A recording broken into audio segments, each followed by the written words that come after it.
दोस्तों, जैसा कि हम सब जानते हैं कल बकरा ईद है। हमने तुझे देखा नहीं, हम क्या ईद मनाए, जिसने तुझे देखा हो उसे ईद मुबारक। ये मजाक था। दोस्तों, आज हम बात करेंगे बकरा ईद के बारे में कि बकरा ईद क्या है, क्यों मनाई जाती है, कैसे शुरू हुई, क्या वाकया था, क्या कहानी है, क्या मिथ है इसके पीछे। सबसे पहले मैं यहाँ पे क्लियर कर दूं, ये जो लफ्ज है बकरा ईद, ये हिंदुस्तान, पाकिस्तान और बांग्लादेशियों के अलावा कोई यूज नहीं करता, क्योंकि बकरा ईद का जो रियली नेम है, जो अरबिक नेम है, वो है ईद उल अजहा, या दूसरा नेम है ईद उल जोहा। जी हाँ दोस्तों, ईद उल अजहा या ईद उल जोहा ये रियली नेम है बकरा ईद के। अब ये वाकया क्या था जो ये बकरा ईद शुरू हुई, कुर्बानी देने का सिलसिला शुरू हुआ। और एक बात मैं यहाँ पे बता दूं, ये जो कुर्बानी देने का सिलसिला है ये सिर्फ मुस्लिम के यहाँ नहीं है। जी हाँ दोस्तों, कुर्बानी देने का सिलसिला ज्यूस यानी कि यहूदी मजहब में और हिंदू मजहब में भी है। आपको हैरत हुई होगी ये मैंने क्या कह दिया, लेकिन मैंने जो कहा है वो सच है। जी हाँ दोस्तों, कुर्बानी देने का जो सिलसिला है वो ज्यूस मजहब में और हिंदू मजहब में भी है, बस नाम अलग है, नहीं क्यों वाक्या सेम है। जो ज्यूस मजहब का वाक्या है वो तो बिल्कुल सेम है, ये सारी बातें अभी मैं क्लियर करूंगा। लेकिन जो हिंदू मजहब का वाक्या है, यहाँ पे कहा गया है बलि, माता को खुश करने के लिए काले बकरे की बलि दी जाती है। ये जो बलि वाला वाक्या है ये मैं अलग से एक डिटेल वीडियो बनाकर उसमें क्लियर करूंगा कि ये वाक्या क्या है, आखिर क्यों माता को बलि दी जाती है। फिलहाल हम बात करेंगे बकरा ईद के बारे में। तो दोस्तों, बकरा ईद का नाम जैसे मैंने बताया रियल नेम है ईद उल अजहा या ईद उल जोहा। अब दोस्तों, यहाँ पे बात शुरू होती है ये कि ये शुरू कैसे हुई। तो मैं बता दूं, जैसा कि पूरी दुनिया जानती है कि मजहब इस्लाम के अंदर एक सिलसिला है पैगंबरों का। मुसलमानों का कहना है कि अल्लाह ने दुनिया में 1.25 लाख पैगंबर भेजे, हर एक कौम में भेजे, हर एक बस्ती में पैगंबर भेजे। उन्हीं में से, उन 1.25 लाख पैगंबर में से एक पैगंबर हुए हैं हजरत इब्राहिम या हजरत अब्राहम। और हजरत इब्राहिम की इज्जत जितनी मुसलमान करते हैं उतनी ही ईसाई करते हैं और उतनी ही यहूदी करते हैं। जी हाँ दोस्तों, यहूदी मजहब भी हजरत इब्राहिम की इतनी इज्जत करते हैं जितने की ईसाई, और जितनी ईसाई इज्जत करते हैं उतनी ही इज्जत करते हैं मुसलमान यानी कि इस्लाम मजहब को फॉलो करने वाले लोग। अब आप सोच रहे होंगे ये वाकया क्या है, ये क्या सिलसिला है कि 3 मजहब एक बंदे को फॉलो करते हैं, इज्जत भी बिल्कुल उनकी बराबर करते हैं, क्या वाकया है। तो दोस्तों, वाकया ये है, इस्लाम मजहब में जो पैगंबर हुए हैं मोहम्मद, और ईसाई मजहब में जो पैगंबर हुए हैं जीसस, और यहूदी मजहब में जो पैगंबर हुए हैं मूसा, इन तीनों पैगंबरों के दादा इब्राहिम हैं। ये बात मुझे लगता है आपको क्लियर हो गई होगी। जी हाँ दोस्तों, यहूदी मजहब के जो पैगंबर हुए हैं मूसा, और ईसाई मजहब में जो पैगंबर हुए हैं, इस्लाम मजहब वाले ईसा कहते हैं, ईसाई जीसस कहते हैं, और इस्लाम मजहब में जो पैगंबर हुए हैं मोहम्मद।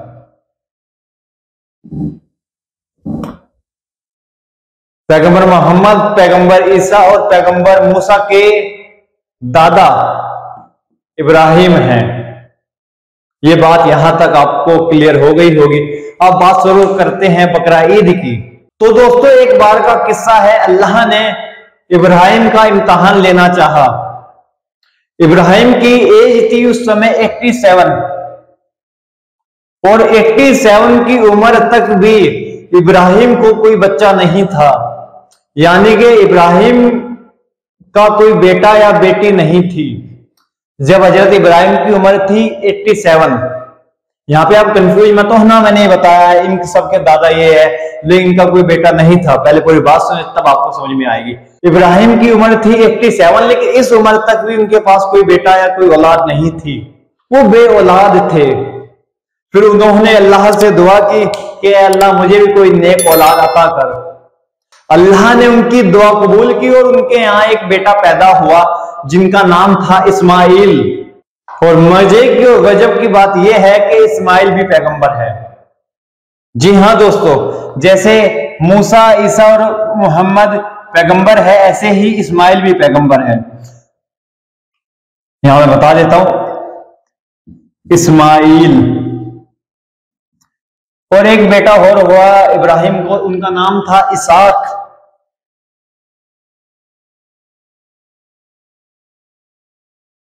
जब इब्राहिम ने अल्लाह से दुआ की, उनकी उम्र थी 87, उनके घर में एक बच्चा पैदा हुआ जिनका नाम उन्होंने इस्माइल रखा।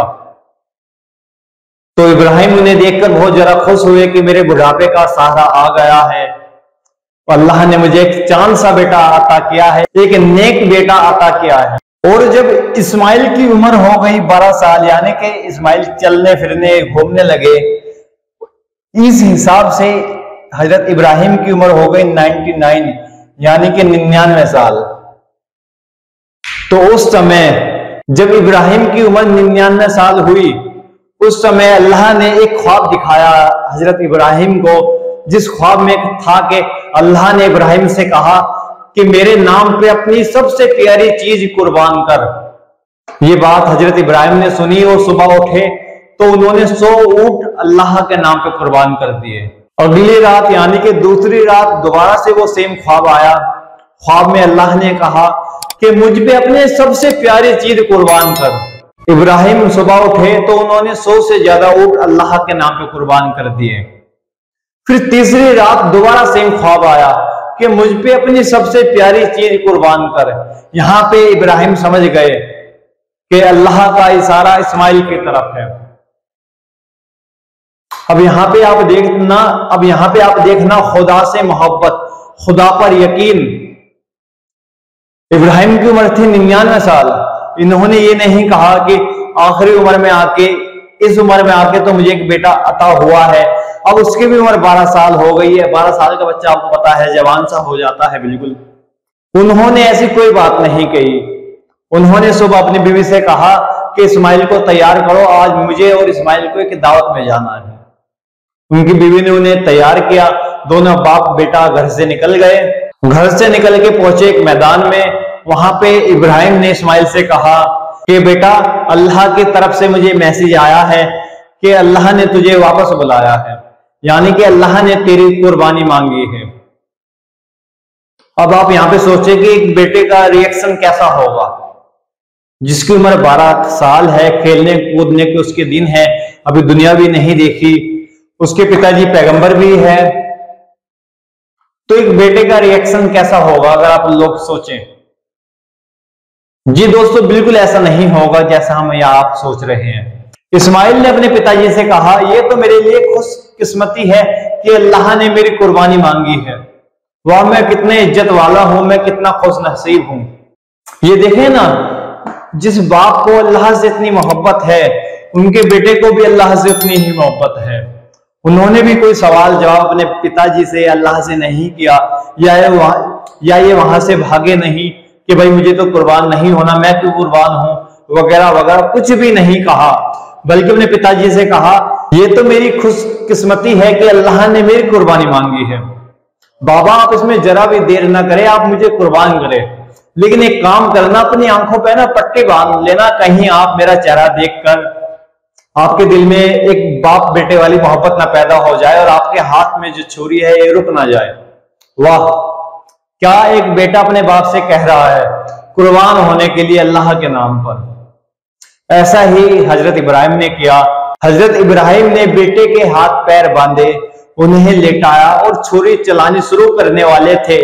इतने में अल्लाह का मैसेज आ गया, बस इब्राहिम, तुम अपने मकसद में कामयाब हुए, तुम्हारा जो इम्तिहान था वो पूरा हो गया, तुम बिल्कुल खरे अपने मकसद में उतरे। फिर अल्लाह ने एक फरिश्ते के जरिए वहां पे एक मेंढा भेज दिया। मेंढा बोले तो दुम्बा, दुम्बा बोले तो अगर यहाँ की लैंग्वेज में बोले तो बकरा। तब से शुरू हुई बकरा ईद।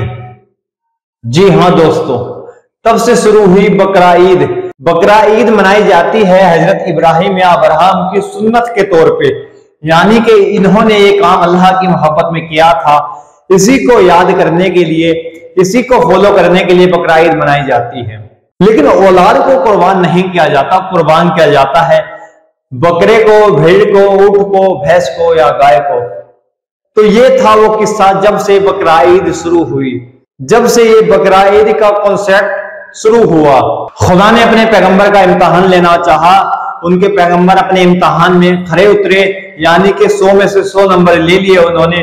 और इसे ही याद करते हुए अल्लाह ने ये दिन, बकरा ईद का दिन अमर कर दिया कि जो लोग भी मुसलमान हैं वो इस दिन हजरत इब्राहिम की सुन्नत, यानी कि जो काम उन्होंने किया था उसे फॉलो करते हुए इस दिन अपनी अपनी कुर्बानी दे। अब दोस्तों, कुर्बानी भी ऐसे नहीं देनी कि एक बकरा आपने बाजार से लिया और उसे हलाल किया, बस हो गई कुर्बानी। नहीं, कुर्बानी के अंदर दोस्तों शर्त है 3। कुर्बानी का जो गोश्त होगा, कुर्बानी का जो मांस होगा, कुर्बानी का जो मीट होगा, वो तकसीम होगा 3 हिस्सों में। जी हाँ दोस्तों, ये है मीट, सॉरी, ये है मीट। पहला हिस्सा, जो सबसे पहला हिस्सा है वो है गरीबों का, दूसरा हिस्सा रिश्तेदारों का, और तीसरा हिस्सा खुद के लिए। और ये तीनों हिस्से बराबर होने चाहिए। जी हाँ दोस्तों, उदाहरण के तौर पे अगर किसी बकरे में से 9 किलो मांस निकला, 9 किलो मीट निकला, 9 किलो गोश्त निकला, तो उसमें से 3-3 किलो हिस्से तीनों के हिस्से में आएंगे। जो पहला हिस्सा है वो गरीबों के यहाँ जाएगा, जो दूसरा है वो रिश्तेदारों के यहाँ, और जो तीसरा है वो अपने घर में यूज करने के लिए। अगर कोई आदमी ये नहीं करता है तो उसकी कुर्बानी नहीं मानी जाती। आदमी ये सोच लेता है कि ये सब माल तो मेरा है, मैंने कुर्बान किया है, तो नहीं। जब तक आदमी ये 3 काम नहीं करेगा तब तक उसकी कुर्बानी नहीं मानी जाएगी। और हाँ, मैं यहाँ पे एक बात और बता दूं। जी हाँ दोस्तों, यहाँ पे एक बात और बताने की है, बकरे की जो कुर्बानी है वो सिर्फ एक आदमी के लिए है। जी हाँ दोस्तों, अगर आप कुर्बान करते हैं भैंस, अगर आप भैंस की कुर्बानी देते हैं या गाय की, अगर आप भैंस की कुर्बानी देते हैं या ऊंट की, तो उसमें से हिस्से होंगे 7। बकरा एक आदमी के नाम पे कुर्बान होता है। सपोज करे कि मैं अल्लाह को अपने नाम से कुर्बानी दे रहा हूं, मैंने एक बकरा लिया अपने पैसों का और मैं अल्लाह की राह में, खुदा की राह में, खुदा की मोहब्बत में उसे कुर्बान करता हूं। ऐसे ही अगर कोई आदमी भैंस लेता है या ऊंट लेता है तो उसमें से 7 हिस्से होंगे, यानी कि एक भैंस के अंदर 7 आदमी अपना अपना हिस्सा डाल सकते हैं। यानी कि सपोज करें एक भैंस आई है 35,000 की, तो 5-5 हजार रुपए 7 बंदे दे, और फिर जो उसका गोश्त निकले वो 7 हिस्सों में तकसीम हो, और जब वो 7 हिस्सों में से एक एक बंदे के पास आ जाए, फिर वो एक बंदा पर्सनली उसमें से 3 हिस्से करे, एक गरीबों का, एक रिश्तेदारों का, एक अपना खुद का। ये था कॉन्सेप्ट बकरा ईद का, कि बकरा ईद क्यों मनाई जाती है और इसकी आगे की सारी कहानी या सिलसिला क्या है। अब दोस्तों, यहाँ पे एक बात मुसलमानों को ध्यान में रखने वाली है। मुसलमान लोग जो है वो बकरा ईद के दिन क्या करते हैं, जहां से नॉन मुस्लिम का गुजर होता है वहां पे कुर्बान करते हैं। ये बिल्कुल गलत है। जो लोग तुम्हारे खुदा को नहीं मानते, तुम्हारे पैगंबर को नहीं मानते, इस कुर्बानी को नहीं मानते, जिन्हें पता नहीं कुर्बानी है क्या, तो उनकी नजरों में ये कुर्बानी एक जानवर का कत्ल है और कुछ नहीं। अगर आप ये काम उनके सामने करते हैं तो समझे आप बुराई कमाएंगे और कुछ नहीं। और दूसरे मुसलमान लोग क्या करते हैं, बकरा ईद के दिन जब जानवर ज़िबह होता है, हलाल होता है, उसकी वीडियो बनाते हैं और वो अपलोड करते हैं, फिर वो शेयर होती है। फिर लोग जो लोग पैगंबर को नहीं मानते, खुदा को नहीं मानते, कुर्बानी के बारे में उन्हें नहीं पता, वो नीचे कमेंट करते हैं अपने अपनी मर्जी की, जो उनके मन में आता है, कि बेजुबान का कत्ल कर दिया वगैरह वगैरह वगैरह। ये सारी गलतियां मुसलमान खुद करते हैं, इसमें दूसरे का कोई रोल नहीं, दूसरे का कोई दोष नहीं। ये बात बिल्कुल साफ है कि जो लोग खुदा पे यकीन नहीं रखते, पैगंबर को नहीं मानते, कुर्बानी को नहीं मानते, वो लोग ऐसी ही बातें बोलेंगे। तो इस मामले में मुसलमानों को सावधान रहना चाहिए। ऐसे रास्तों पे कुर्बानी ना करें जहां पर लोग उन्हें देखते हो, आते जाते हुए लोग उनसे परेशान होते हो। कुर्बानी छुप के करें, अपने घर में करें, या कोई ऐसी जगह हो जहां कुर्बानी करना अलाउ हो। जी दोस्तों, ये बात मैं वो बता रहा हूं जो काम मुसलमान बकरा ईद पे करते हैं। बकरा ईद पे मुस्लिम नौजवान क्या करते हैं, बकरा ईद हो या ईद, ये मैं खुल के बातें करने लगा हूं। ईद या बकरा ईद पे मुस्लिम नौजवान बाइक लेते हैं और निकल जाते हैं मोहल्लों में हॉर्न बजाते हुए, दूसरों को भी परेशान करना, अपने आप भी परेशान होना। ये सब बातें इसलिए है क्योंकि उन्हें ये सब कॉन्सेप्ट नहीं पता। उन्हें ये ही नहीं पता कि कुर्बानी शुरू क्यों हुई, हजरत इब्राहिम कौन है या इस्माइल कौन है, क्यों अल्लाह ने कुर्बानी मांगी, क्या वाकया था, कुछ नहीं पता। अगर उन्हें ये पता हो तो वो कुर्बानी के जानवर को हलाल करने में मदद करे, वो कुर्बानी के जानवरों को हलाल करने में मदद करे, वो कुर्बानी के मीट को तकसीम करने में मदद करे। लेकिन उनका एक अलग ही रिवाज है, एक अलग ही सोच है, बाय के लिए निकल गए। तो बकरा ईद या ईद लोगों से मोहब्बत करने की होती है, लोगों से मोहब्बत करने के त्योहार है। जो आपसे नाराज है उन्हें मना लिया जाए, जो जिन्हें आपने दुश्मन माना है उन्हें अपना दोस्त बना लिया जाए। तो दोस्तों चलते हैं। अगर मेरे बताने समझाने में कोई कमी बेइज्जती हो गई हो तो मुझे नीचे कमेंट में बताएं। और जो ये वाकया था बलि वाला, इसके लिए मैं अलग से वीडियो बनाऊंगा। और हजरत इब्राहिम के जो दूसरे बेटे थे इसहाक, इनके बारे में भी मैं अलग से वीडियो बनाऊंगा। तब तक आप अपना ख्याल रखें, अपने घर पे रहें।